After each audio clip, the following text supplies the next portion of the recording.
All right then, Scott Gorham, guitarist with Thin Lizzy for about 10 years or so. Scott, how would you describe, we have him on the phone right now. Scott, how would you describe Phil Lynott? Well, Phil was a pretty amazing guy, really. He was kind of he had a real complex sort of personality. I mean, you couldn't really get to know the guy in one sitting. You know, you had to really sort of dive in there and get to know him. Like I say, he was a pretty complex guy. I mean, he was the visionary of the band. He was the focal point, and he was the driving force of Thin Lizzy. What else can I say? You know, he was one of my best friends, and he's gone now. Well, Scott, like, I know it's not a difficult time, but if you could just sort of look back, say, about 10 years to the fact that pop music was becoming so sort of overladen with the Rod Stewarts and Elton Johns playing to 200,000 people and nothing else happening. Punk came along and did what it did. Why were Thin Lizzy, with Phil Lynott up in front, the only band to transcend all that, the only band to be accepted between 76 and 79 of, if you like, the old guard?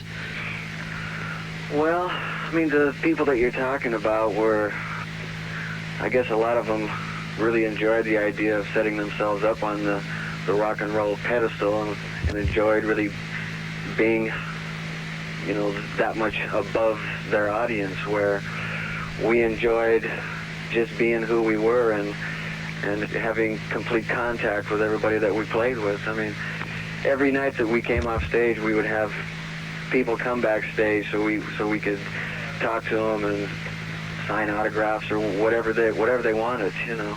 We didn't really want it to be the aloof rock band. I think maybe that brought us a little bit closer to everybody.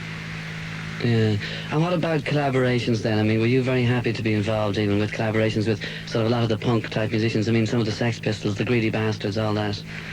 Was I happy with it? Yeah, like, do you think that was a good time? It was good for Phil Lynott and good for yourselves? Yeah, I thought it was a hell of a lot of fun, you know. I mean, those kind of things were bands that were made up from a lot of other bands, you know, so it actually it got everybody out of their, like, Thin Lizzy bubbles or Boomtown Rat bubbles or Sex Pistols deals, right? I mean, we could all come together and play everybody else's music, and the pressure was off, and everybody would just have a good time with it, and the audience knew it, and we knew it, and it was just a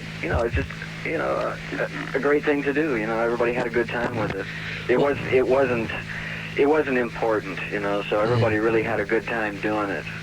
In Thin Lizzy, towards the end of Thin Lizzy, I mean, it was a very definite ending because there was a final tour, a final live album and all of that. So within the last 18 months or 2 years, have you been following what Phil has been up to? Did you keep in touch with Phil? Oh, sure, yeah. No, I mean, when we broke up, you know, I mean, we were still the best of friends. I mean, it just broke up, I think, a lot of because of us being overworked and just a little bit too tired of playing the same thing over and over again, people wanting to go on to newer things. It wasn't because, you know, we hated each other or anything like that. So, yeah, I mean, I kept up on what Phil was doing. He kept up on what I was doing. And the other guys that came and went through the bands, you know, we've all, you know, pretty much kept in touch. It's not like the band quit and everybody just sort of forgot about each other. Yeah. Well, there's one thing always about Phil Lynott, and one of those things that I think was the secret to his success between 76 and 79. He was always a very amiable bloke. Everybody liked Phil Lynott. I mean, one day he'd be seen photographing Miss World, the next day he'd be seen with Lemmy from Motorhead and, you know, so-and-so from the Sex Pistols. And the thing about it is that in all that time in particular, he never made any secret of the sex, drugs and rock and roll lifestyle that he led. Now, this may not be the most appropriate time, but do you think that, like, I mean, that Phil would be the first to say, look, don't mess around with drugs? I think Phil would be the first, and he has on other occasions actually said it. You know, in fact, when I last spoke to him, he knew that that kind of lifestyle wasn't going to work anymore. You know, and he had actually knocked that on the head, and had for quite a while. So, I mean, that's why he was in such a healthy state when I last saw him. That's why this whole thing has come as such a shock to everybody, because he was in such good spirits, and he was in a good state of health. You know, so nobody really nobody can actually figure out what happened. You know? Yeah. Well, listen, Scott, I think I'll let you go because it's a very sad night indeed, and I think one of the best things we can do is just play the music. Well, I'd just like to say one thing, Dave, that it's not only a tragedy for Irish rock and roll, but for music in general, that a man with the talent and vision that Phil Lynott had can be taken away from us so suddenly. But one thing is for sure, I'll never forget him, and I hope nobody else does. And another thing, he's left a lot of good songs behind him. He was one of my best friends, and this is a very sad day for me.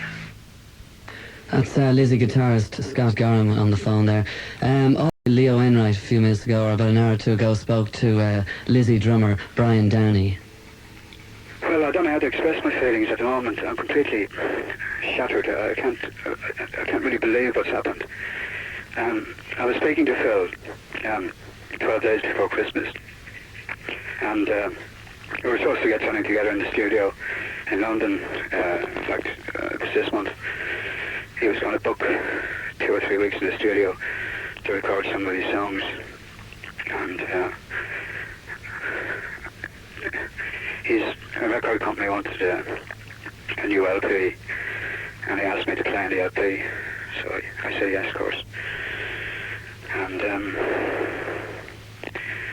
he was fine before I left him. He seemed to be in great spirits, looking forward to Christmas, going back to his family.